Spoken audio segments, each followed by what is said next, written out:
Au cœur d'un climat politique tendu en Europe, une déclaration inattendue de Marine Le Pen vient de rebattre les cartes de l'équilibre idéologique à droite.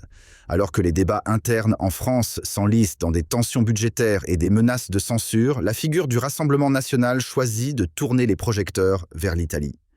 Dans un discours prononcé le 8 octobre 2025, elle ne se contente pas de critiquer le gouvernement français. Elle met en avant Giorgia Meloni comme un modèle stratégique.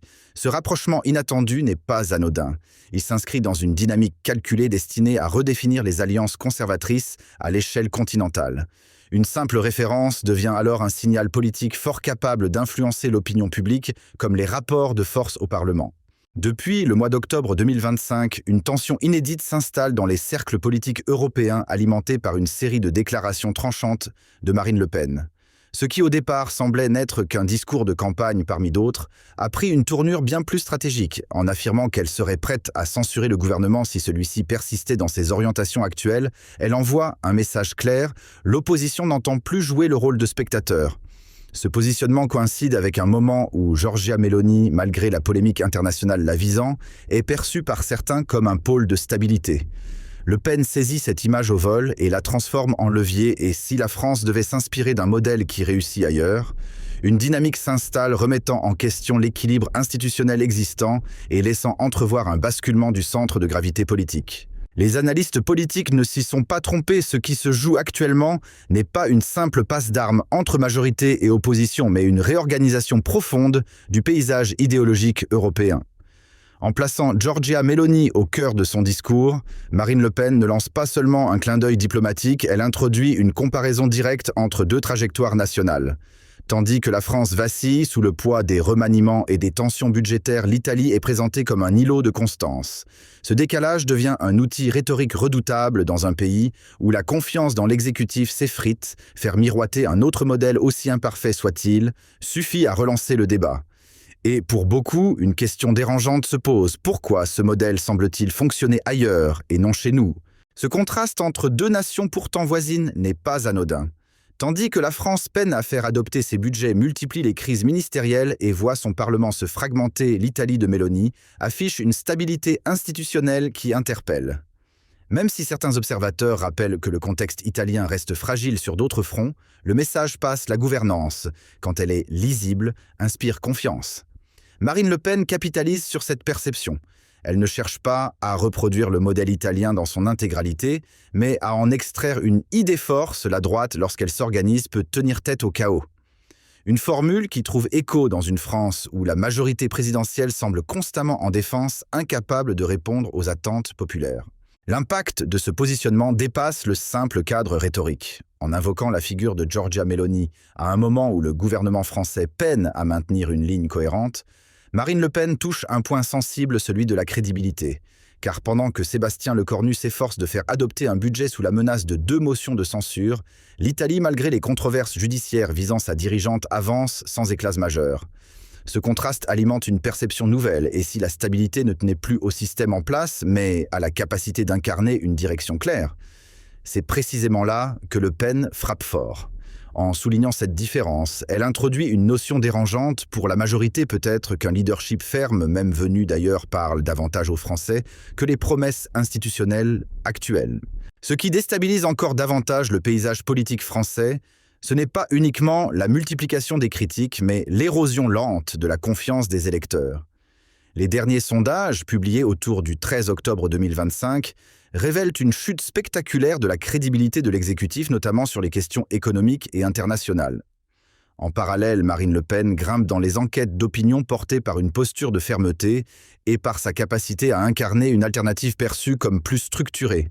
Sa référence à Meloni ne s'arrête donc pas à un clin d'œil idéologique, elle devient l'illustration d'un modèle capable de rassurer dans un climat d'instabilité. Une comparaison qui, jour après jour, redéfinit les lignes de fracture du débat public. Dans les milieux parlementaires, nombreux sont ceux qui observent avec attention ce que certains appellent déjà la stratégie italienne à la française. Car l'évocation répétée de Giorgia Meloni par Marine Le Pen n'est pas un hasard. Elle survient précisément au moment où le gouvernement français affronte 2 motions de censure et où la majorité semble suspendue à un fil. Ce contexte instable ouvre un espace inédit pour les oppositions structurées. Le Pen le sait et elle choisit de montrer que des alternatives crédibles existent ailleurs. En mettant en avant une dirigeante étrangère perçue comme solide, elle suggère que la France pourrait aussi retrouver une forme d'autorité perdue. Un geste politique qui, au-delà de la simple admiration, envoie un signal puissant: le modèle dominant actuel n'est plus indiscutable. Et cette dynamique ne s'est pas arrêtée là. Dès les jours suivants la déclaration de Marine Le Pen, plusieurs figures de l'opposition ont emboîté le pas, invoquant ouvertement la nécessité d'un front conservateur européen. Des voix comme celle de Jordan Bardella ont accentué la pression, dénonçant une dérive institutionnelle et une incapacité chronique du pouvoir en place à restaurer la stabilité. L'écho médiatique a été immédiat. Chaînes d'infos en continu, tribune politique, débat houleux au Parlement. Tout le monde s'est emparé du sujet. C'est comme si la référence à Mélanie avait ouvert une brèche, révélant à quel point l'édifice français semblait fragilisé. Une idée émerge alors de plus en plus assumée, et si le salut passait désormais par une reconfiguration des alliances au niveau continental, face à cette montée en puissance symbolique, l'exécutif tente de reprendre la main, mais sans véritable succès. Plusieurs ministres se sont relayés dans les médias pour relativiser les propos de Marine Le Pen, allant jusqu'à accuser l'opposition de chercher à déstabiliser les institutions. Pourtant, ces tentatives de contre-feu semblent inefficaces. Le discours de Le Pen, relayé massivement entre le 13 et le 14 octobre, continue de faire écho dans l'opinion. Dans les couloirs du Parlement, certains députés de la majorité avouent même en privé que le gouvernement est pris au piège. Toute attaque frontale risque de renforcer encore davantage la posture présidentielle qu'elle tente de construire. Et dans cette atmosphère tendue, le silence de Mélanie elle-même vaut approbation tacite. Ce glissement progressif du débat vers une échelle transnationale bouleverse les équilibres habituels du jeu politique. Marine Le Pen ne se contente plus de critiquer la gestion de la majorité, elle inscrit désormais son propos dans une narration plus large, où la France apparaîtrait comme isolée, tandis que l'Italie incarnerait une nouvelle forme de stabilité conservatrice. En désignant Giorgia Meloni comme un repère, elle redéfinit les contours du leadership légitime aux yeux de nombreux électeurs. Le message est clair: si l'exécutif français s'enlise dans les crises à répétition d'autres modèles ailleurs en Europe, semble tenir le cap. Cette mise en miroir savamment orchestrée agit comme un levier narratif puissant. Elle transforme une stratégie électorale classique en une offensive idéologique de grande envergure. Ce basculement narratif s'accompagne d'une autre rupture plus sourde, mais tout aussi stratégique: la remise en cause des fondations de la gouvernance française. En quelques jours, les piliers sur lesquels reposait l'autorité exécutive se sont fissurés. 2 motions de censure à l'agenda, une majorité fragile, une opposition galvanisée et un président de la République qui refuse toute remise en question, la mécanique institutionnelle censée garantir stabilité et prévisibilité vacille. En face, Mélanie, malgré les vents contraires, donne à voir un pouvoir qui tient, qui tranche, qui décide. Et c'est là que Marine Le Pen frappe juste. Elle ne propose pas seulement une critique, elle expose une alternative incarnée. Une stratégie qui perturbe le jeu traditionnel et déplace le centre de gravité du débat. Dans un contexte aussi tendu, chaque déclaration devient une manœuvre stratégique, chaque silence un message codé. À l'approche du vote crucial du 16 octobre, la majorité présidentielle avance sur une corde raide, guettée par la défiance grandissante de ses propres troupes. L'opposition, elle orchestre ses mouvements avec précision. Marine Le Pen en particulier évite les excès, se présente comme figure de responsabilité et joue la carte de l'union des droites.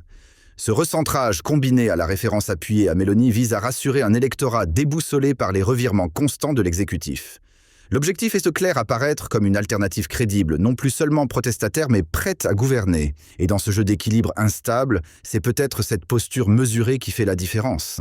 Dans les grandes villes françaises comme Paris, Lyon ou Marseille, la tension politique se ressent jusque dans la rue. Les citoyens, épuisés par l'enchaînement des crises et le manque de clarté de l'exécutif, cherchent de nouveaux repères. Les récentes enquêtes d'opinion publiées entre le 12 et le 14 octobre montrent une montée spectaculaire de la défiance à l'égard du pouvoir en place, tandis que Marine Le Pen progresse sur des thématiques longtemps jugées hors de sa portée: diplomatie, économie, stabilité. Ce basculement n'est pas anodin. Il reflète une lassitude collective. À force d'être confronté à des gouvernements qui se succèdent sans résoudre les problèmes de fond, une partie croissante de la population regarde désormais au-delà des frontières. Et c'est justement dans ce vide que le discours de Le Pen, articulé autour de la référence à Mélanie, trouve toute sa portée. Si les grandes figures gouvernementales tentent de conserver une posture rassurante en coulisses, l'inquiétude monte d'un cran. Plusieurs députés de la majorité hésitent désormais à s'exprimer publiquement, redoutant les conséquences politiques d'un effondrement parlementaire. Pendant ce temps, Jordan Bardella multiplie les interventions sur le terrain, capitalisant sur les signaux d'affaiblissement du pouvoir central. Dans les zones rurales comme dans les périphéries urbaines, son discours trouve un écho grandissant. Là où les élites cherchent à préserver l'image d'un système qui résiste le Rassemblement national, s'installe dans les failles avec une rhétorique de proximité et de rupture. Cette stratégie coordonnée avec celle de Marine Le Pen vise à imposer un nouveau récit dans lequel l'axe franco-italien conservateur devient une réponse crédible à l'usure du modèle actuel. C'est dans ce climat de désillusion collective que le discours de Marine Le Pen prend une tournure nouvelle. En misant sur l'exemple italien, elle ne s'adresse pas seulement aux sphères institutionnelles, mais à une France périphérique oubliée, qui voit son quotidien bouleversé par les incertitudes politiques. Le parallèle est habile, là où Meloni a su imposer une ligne claire face à la pression internationale, la France semble se perdre dans des ajustements permanents.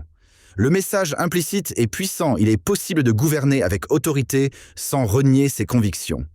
Et pour des territoires tôt frappés par l'abandon ou la désindustrialisation, ce récit d'un pouvoir stable, incarné et cohérent sonne comme une promesse de reconquête.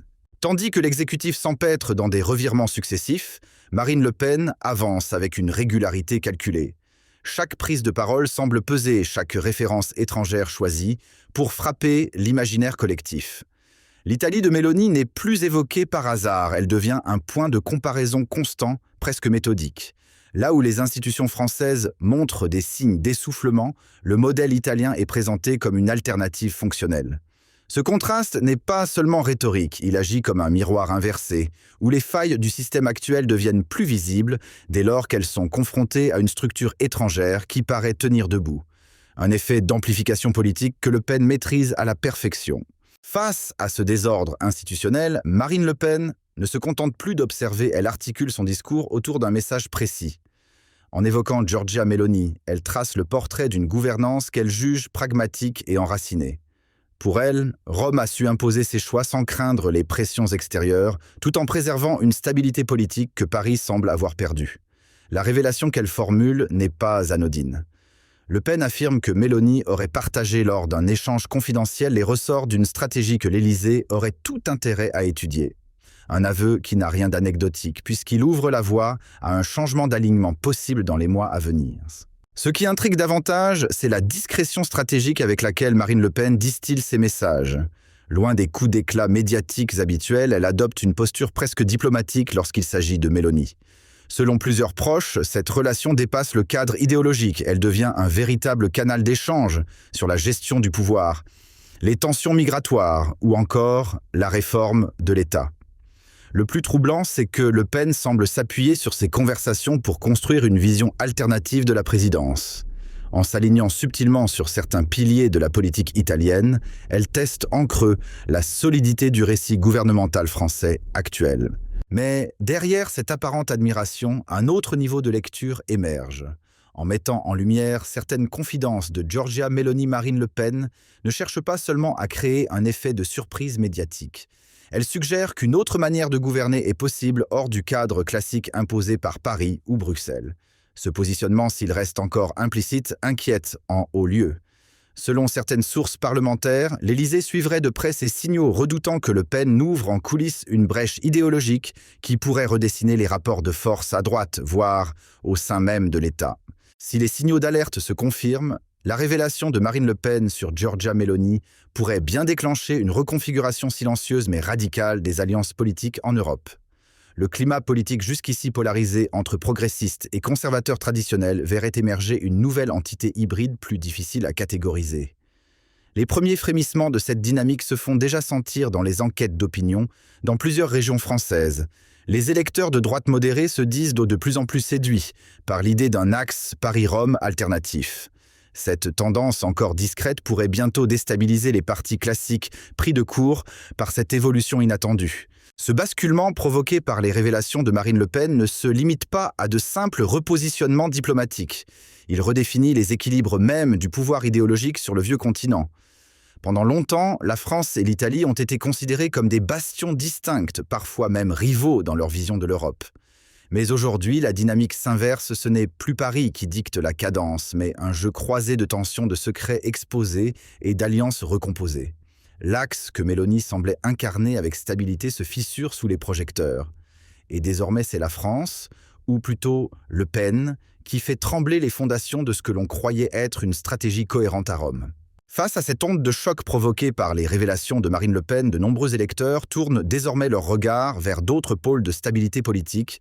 Certains s'orientent vers Berlin, d'autres vers Varsovie, mais une part croissante se projette vers le Québec francophone perçu comme un miroir d'une souveraineté plus tempérée.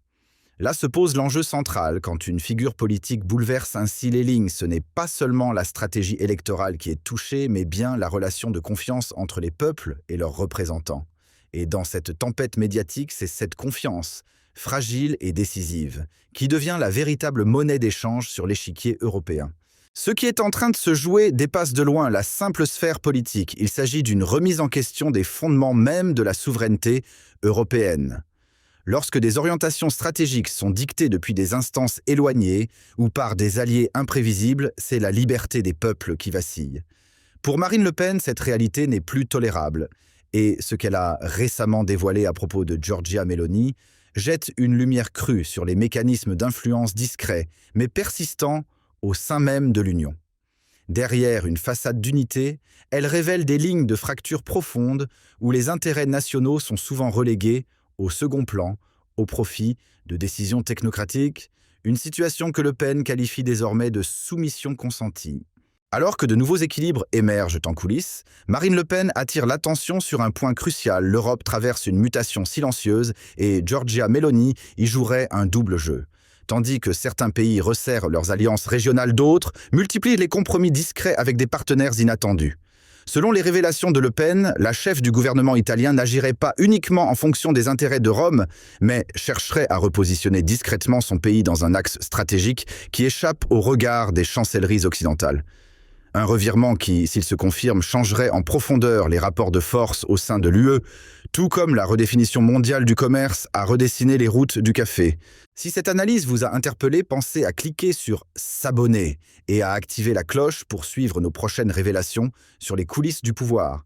Marine Le Pen vient peut-être de lever le voile sur un bouleversement discret, mais aux répercussions majeures. Et ce n'est que le début. D'autres vérités inattendues vous attendent très bientôt ici même sur Arbran.